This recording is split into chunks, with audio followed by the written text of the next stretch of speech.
Female attraction is not triggered by effort, words, or gestures.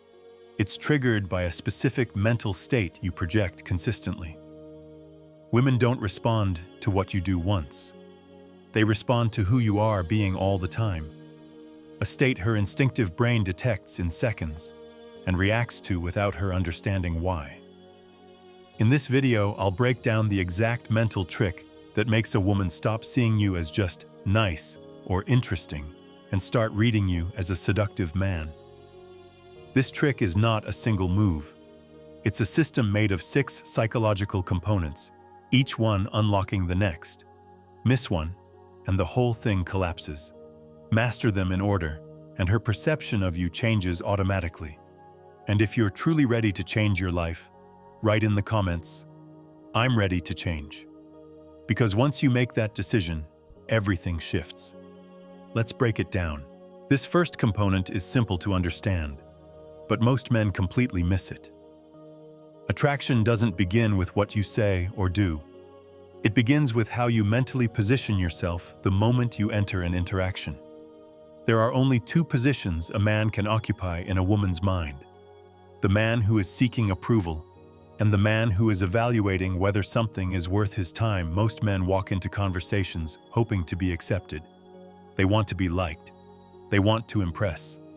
And even if they don't say it, their body language, tone, and energy communicate it instantly. A man in this position leans forward. He fills silences too quickly. He adapts himself to match her reactions. He tries to prove why he should be chosen. And her instinctive brain reads that as low value, not because he's bad, but because he's positioned himself as the one asking. The man who attracts attention effortlessly operates from the opposite position. He enters the interaction already complete. He observes, he listens, he decides. He doesn't rush to agree. He doesn't change his energy to fit. He doesn't try to convince. And here's the key. This is not arrogance. It's absence of need. From an instinctive point of view, a man who doesn't need approval signals options, stability, and inner structure.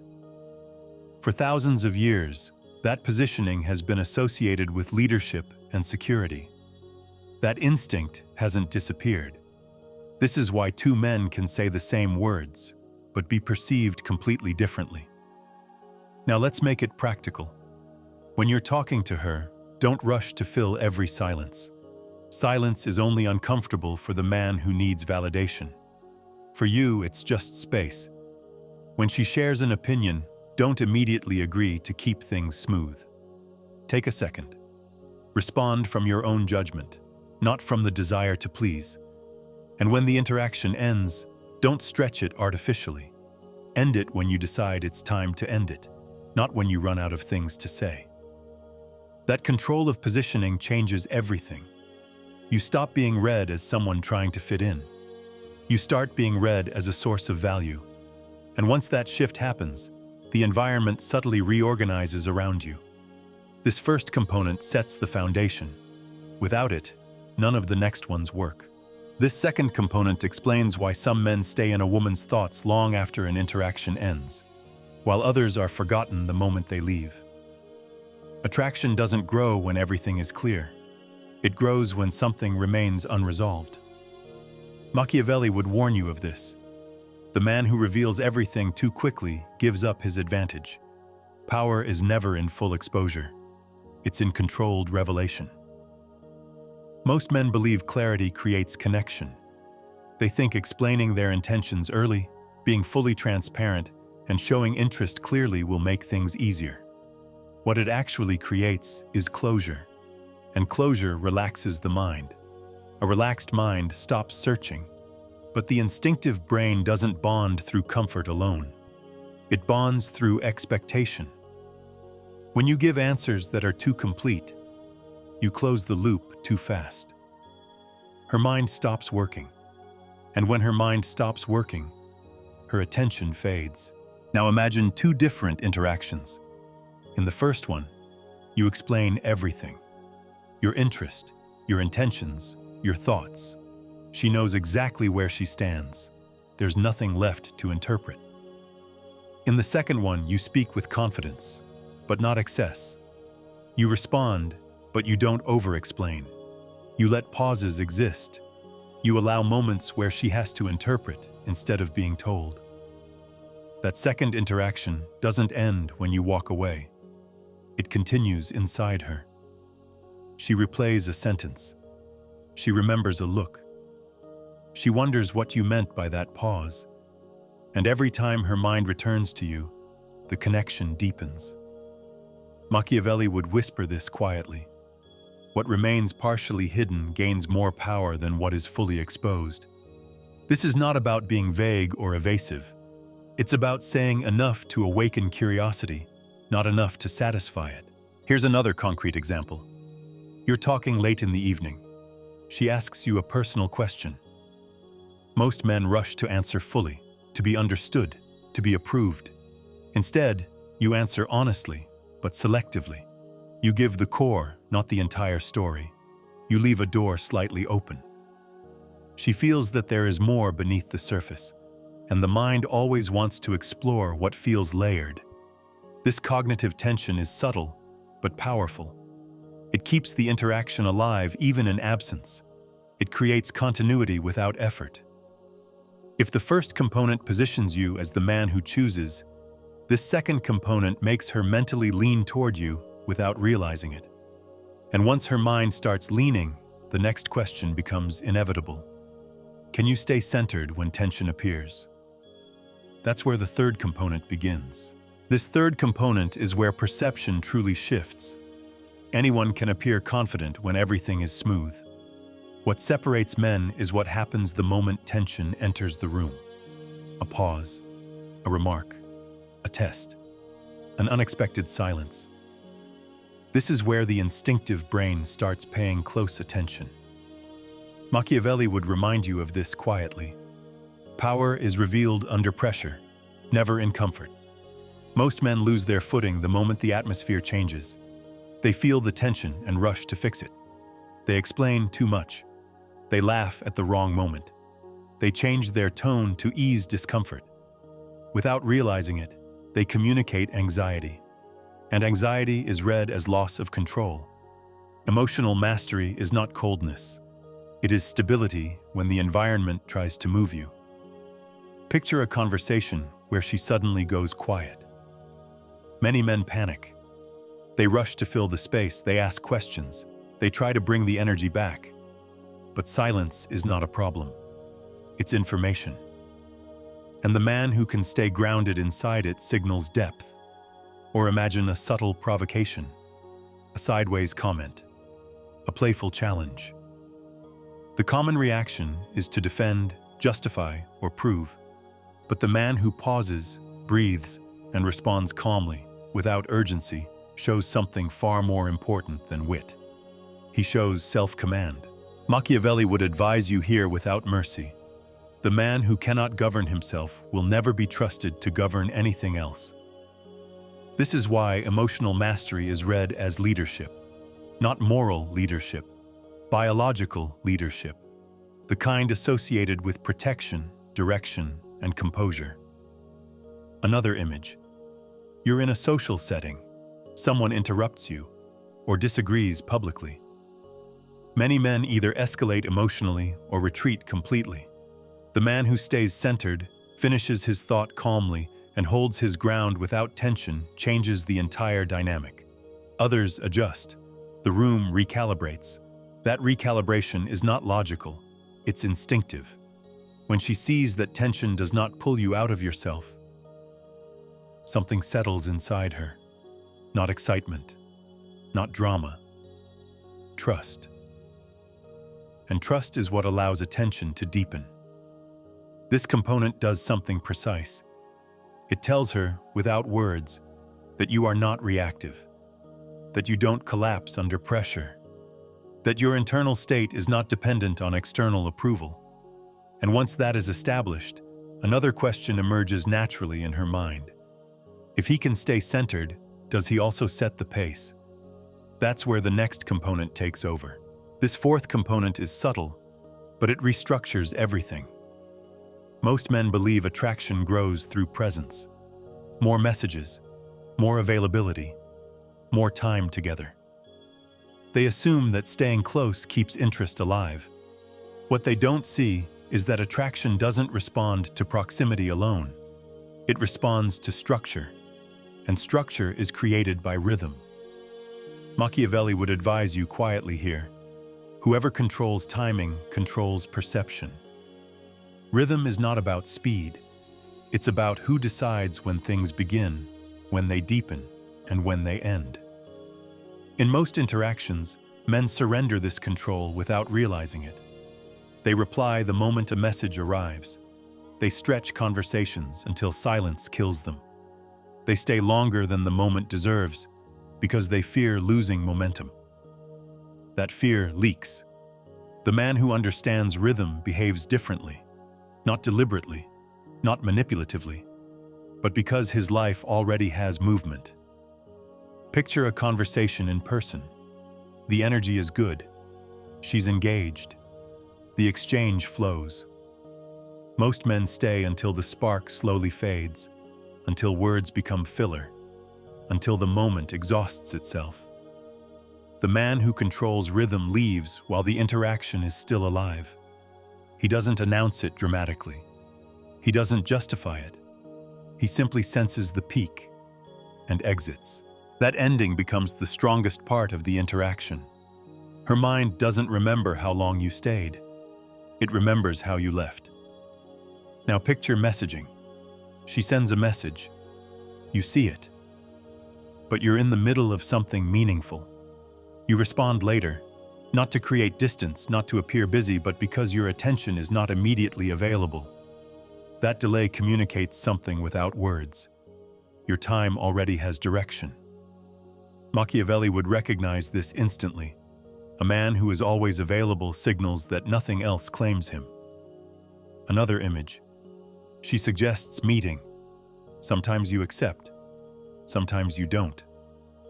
Not with excuses. Not with explanations. Simply because your schedule is already structured.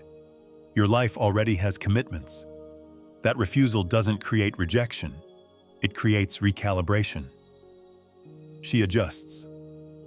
Rhythm control is not about denying access. It's about organizing access. When interactions follow your pace, something shifts quietly. She begins to move with your timing instead of pulling you into hers. She waits.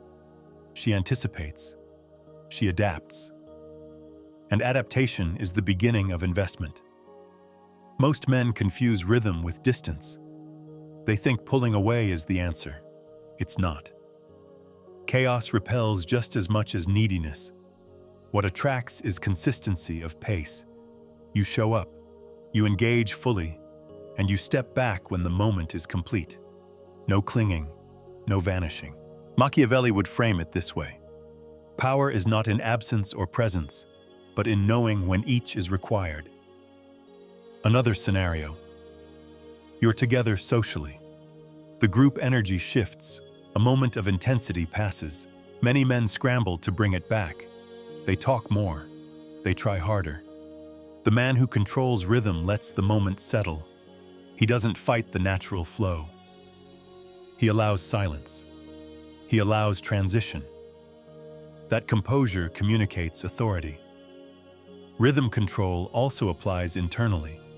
You don't rush to escalate. You don't force depth prematurely.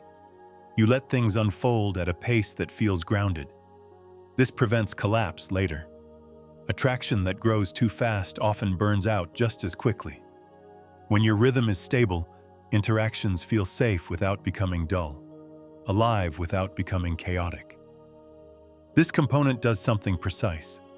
It tells her that your life is not reactive, that your time has weight, that moments with you are entered, not consumed. And once rhythm is established, a deeper question emerges naturally. Is there direction behind this pace? Is there a larger structure guiding it? That question opens the door to the next component. This fifth component explains why some men never have to announce who they are, yet are instantly perceived as solid, grounded, and worth paying attention to. Attraction is not built on what you claim. It's built on what is felt before you speak. Machiavelli would quietly remind you of this. Those who must declare their importance have already lost it. Silent status signals are not about money, titles, or appearances. They are about coherence. When a man's life has direction, when his behavior aligns with that direction, and when he moves through the world with ease, people adjust around him, including women. The first signal is direction. A man with direction doesn't talk endlessly about ambition. He doesn't sell dreams. He speaks naturally about what occupies his time, what he's building, what matters to him. There is no urgency in his voice, no need to impress, just continuity. When you talk about your projects calmly, without exaggeration, without trying to sound impressive, something registers. Direction suggests stability. Stability suggests foresight. And foresight has always been associated with leadership. Machiavelli would see this clearly. A man who knows where he's going does not need to rush. The second signal is ease. Watch how a man interacts with the world, with strangers, with staff, with people who offer him nothing in return. Ease is not loud. It's smooth. It's the absence of friction. When you speak without tension, when you listen without impatience, when you don't try to control every interaction, your presence settles the environment. Others relax. Conversations flow. This ease is read instinctively as competence. A man who is at ease is assumed to have faced pressure before and survived it. The third signal is presence. Presence is not about staring. It's about attention that is fully there, then fully withdrawn. When you look at someone while they speak and don't interrupt, don't check out, don't rush the moment, that attention lands. And when you step away without hesitation, that absence lands too. Machiavelli would phrase it simply: attention given deliberately carries more weight than attention given freely. Now imagine a social setting. You arrive. You don't scan the room nervously. You don't try to anchor yourself immediately. You take a moment. You observe. You choose where to engage. That pause alone communicates self-command. When you speak, you don't compete for space. You wait. And when you do speak, people listen, not because you demanded it, but because your timing was precise. Another image. You're with her, and someone else enters the interaction. Many men shrink or overcompensate. You remain unchanged. Your tone stays the same. Your posture doesn't shift. You don't rush to reclaim attention. That steadiness tells her something important. Your value does not depend on being the center. Silent status signals work because they remove the need to convince. They allow perception to form on its own. And perception formed instinctively is always stronger than perception forced verbally. This component reinforces everything before it. Mental positioning gave you footing. Cognitive tension kept her mind engaged. Emotional mastery proved your stability. Rhythm control showed structure. Silent status now ties it all together. And once all of this is in place, one final alignment remains, the most delicate and the most decisive of all. That's where the last component begins. This final component is where everything either locks into place or collapses. It's also the one most men misunderstand because it looks simple on the surface, yet requires deep internal order to hold correctly. Attraction at this level is not created by wanting. It's created by not needing while still choosing. Machiavelli would advise you here with brutal clarity. The man who desires openly gives power away. The man who is desired gains it. But the man who is desired and chooses carefully multiplies that power. Most men fall into one of two extremes. Some become distant, detached, almost indifferent. They believe that showing less interest automatically creates value. What it actually creates is ambiguity. She doesn't feel chosen, she feels irrelevant. Others do the opposite. They show interest too early, too strongly, too consistently. Their attention becomes heavy. Their presence feels dependent. And even if their intentions are genuine, their need leaks through. Both positions fail. The man who changes perception holds both sides at the same time. He does not need her to feel complete. His life already has structure, meaning, direction. Her presence adds to it, but does not define it. And yet, he chooses her. Not vaguely, not passively, selectively. That choice is what makes the difference. When a woman senses that you don't need anyone, but that you are intentionally giving her time, attention, and presence, her instinctive brain registers something rare. Not pressure, not distance, value. Machiavelli would recognize this instantly. Choice coming from abundance carries more weight than desire coming from lack. Now imagine how this plays out in real moments. You show interest, but not immediately. You compliment, but specifically, not generically. You give time, but not all of it. You engage, but you can step away without tension. Every action communicates the same message. I'm here because I want to be, not because I need to be. That message is powerful because it resolves a deep instinctive question. Does this man have options? And if so, why did he choose me?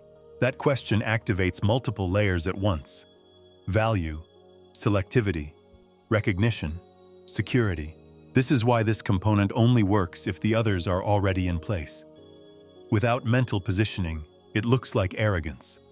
Without emotional mastery, it looks unstable. Without rhythm, it looks inconsistent. Without presence, it looks empty. But when everything aligns, this final component becomes decisive. You stop being read as someone trying to create interest. You are read as someone deciding where to place it. Machiavelli would close the lesson this way. The man who governs his inner state governs how others respond to him. At that point, you are no longer applying techniques. You are no longer managing impressions. You are simply occupying a position. And from that position, perception shifts on its own. That is the mental trick. Not something you do once, something you sustain. And once sustained, it changes how you are seen, without you needing to ask for it. What you've just learned is not advice. It's a position. Most men move through life reacting, adjusting, hoping to be chosen. You don't do that anymore. You've seen that attraction is not created by effort, words, or performance. It's created by inner order, by a mind that is stable, deliberate, and complete, by a man who does not chase moments, but commands his own state. This is what separates spectators from builders, followers from leaders, men who wait from men who move. A warrior is not loud. He is aligned. He does not rush. He advances. He does not seek permission. He occupies space. And once you hold this mental state, once it becomes natural, everything around you responds. Not because you demanded it, but because strength that is centered reorganizes the world quietly. If this opened your eyes and you're serious about becoming the man who's in full control of his life, my book is now available. The Undeniable Man, Built to be Chosen. It's a strategic guide for men who want to attract, lead, and dominate in their love life and beyond. Whether you're single or in a relationship, no fluff, no tricks, just pure, powerful strategy that will set you apart from 99% of men, and that you will actually use every day. The link is in the description. And if this video spoke to you, don't just keep your thoughts in your head. Write a comment, even just a few words. It helps you remember these lessons, and it might help someone else too. Hit the like button if you enjoyed this content, and share it with someone who, in your eyes, needs it right now. Just trust your instinct. We're all trying to get clearer, more solid inside. So let's build minds that don't break.